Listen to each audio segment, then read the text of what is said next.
Gospodine Pucar, vi ste predsjednik uprave Podravke, evo, je li ovo prvo veliko predstavljanje na ovome 85. Međunarodnom zelenom tjednu, najvećem sajmu poljoprivrede i poljoprivrednih kultura u svijetu?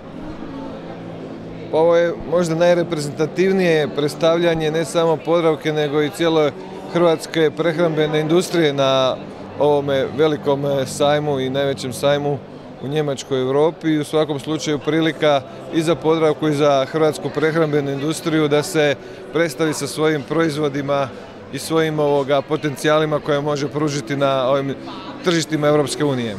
Evo, iza vaših leđa vidimo veliku paletu proizvoda, a i zasigurno na velikom dijelu ovoga hrvatskog postava gdje je Hrvatska zemlja partner 2020. u Berlinu, predstavlja se i Podravka. Možete nam nešto reći što ste ponudili, odnosno što predstavljate u Berlinu? Pa mi smo već dugo prisutni na tržištima Europske unije, Zapadne Europe i na tržištu Njemačke.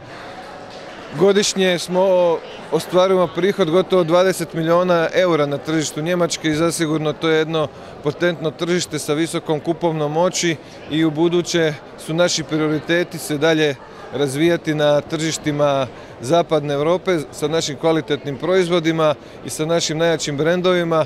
Ono što zasigurno su nam pomogli u tom tržišnoj ekspanziji i naši ljudi iz naših krajeva koji ovdje vrijedno rade, kojih je svake godine sve više, tako da su oni ujedno i promotori naših brendova i naše gastronomije i na taj način svake godine širimo paletu svojih proizvoda, ulazimo u trgovačke lance s kojima imamo suradnju na globalnoj razini, kako su prisutni u Hrvatskoj, tako nas sve više respektiraju na tržištima i Njemačke i cijele Zapadne Europe i to vidim priliku za rast i razvoj budućih prihoda Podravke na ovim zaista lijepim, konkurentnim i kupovno potentnim tržištima. Vidimo iza vaših leđa također neke tvrtke koje su u sastavu Podravke. Gospodine Pucar, recite nam nešto o koncernu Podravka, koliko je to tvrtki unutra i koliko ljudi imate? Podravka je kompanija koja je prošle godine ostvarila gotovo 4,4 milijarde kuna prihoda, posluje na preko 50 tržišta, imamo svoje proizvodne pogone, osim u Hrvatskoj, u Sloveniji, Bosni i Hercegovini, Čekoslovačkoj, Australiji, zapošljavamo preko 6800 ljudi, od toga je 2500 ljudi izvan Hrvatske i zaista Podravka je jedna mala multinacionalna kompanija koja svega trećinu prihoda ostvaruje na hrvatskom tržištu, a 2/3 prihoda dolaze sa internacionalnih tržišta. Danas su vas posjetili premijer Plenković i resorna ministrica Vučković. Što su vam kazali?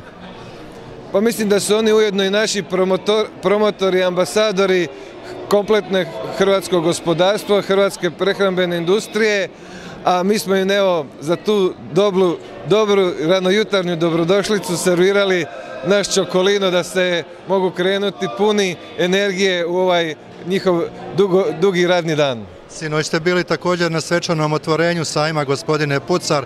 Da li će Podravka nastaviti ovu prezentaciju u Njemačkoj na ovome sajmu i kakvi su vaši dojmovi sinoć sa otvaranja gdje je bilo 3600 ljudi?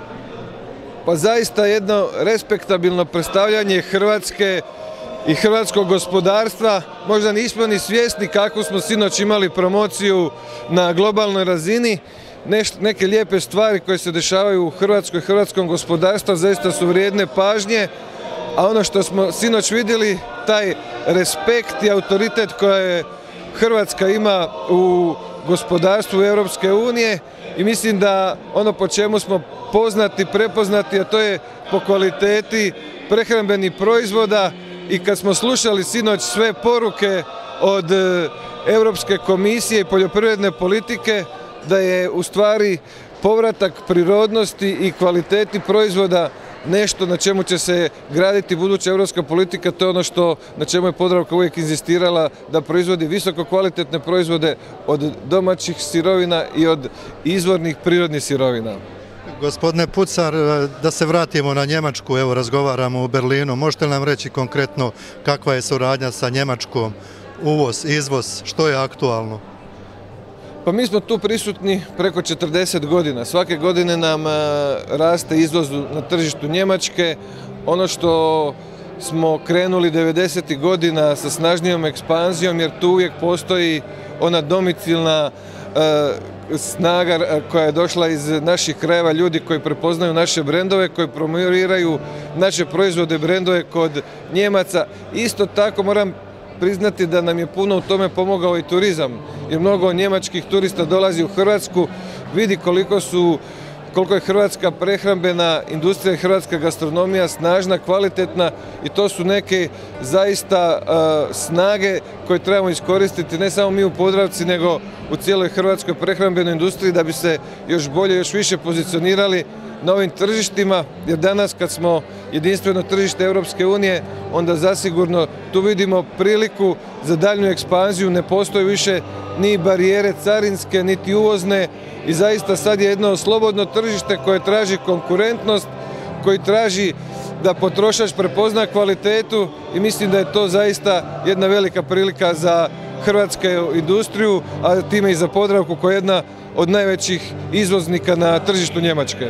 Gospodine Pucar, postoje neke naznake da će Podravka otvoriti jedan novi pogon u Mostaru. O čemu se radi? Možemo li o tome razgovarati? Pa zasigurno mi gledamo kako da zadovoljimo naše potrebe za sirovinama u Hrvatskoj i u regiji gdje imamo potencijale za razvoj poljoprivredne industrije. U stvari cijeli koncept Podravke je da primarna proizvodnja poljoprivredna se nasloni na naše kvalitetne proizvode i brendove koje izvozimo, i zasigurno tu vidimo potencijal i u Hercegovini koja ima svoje prirodne bogatstva, da bi mogli tamo napraviti jedan iskorak u narednom periodu. Hvala vam lijepa. Hvala vama. Hvala. Hvala puno.